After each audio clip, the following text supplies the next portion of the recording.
think going back to your Morgan Stanley news flow, the part that was really kind of amazing there is one, I think we've been so excited and wanting to see private wealth management and financial advisors come to embrace Bitcoin as an allocation in what is pushing out the efficient frontier of modern portfolio theories. On one hand, though, the thing that I thought was a little funny and I snickered a bit was that the way they allocated the recommendation was 4% for a bucket that was called opportunistic growth. Number one, opportunistic implies as if this is like a temporal event-driven dislocation that maybe you might shift now, but then later you'll trace back and buy something else, which I thought was kind of funny because anyone who's been around long enough knows this is actually the opposite of opportunistic. It's as evergreen as it comes. It's the store of value.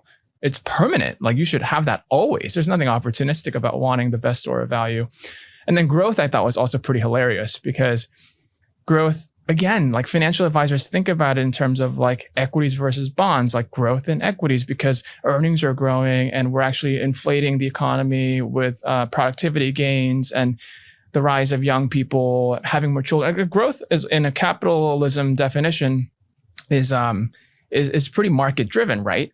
But Bitcoin in growth, I mean, that's not really growth. I would call that kind of value, right? It's the idea of like buying something that you think is valuable to store wealth yet again that isn't really driven by growth. So I just thought it was funny that Morgan Stanley made the move, but they called it opportunistic growth when in hindsight, I think it should have been called like evergreen value. Evergreen value, right?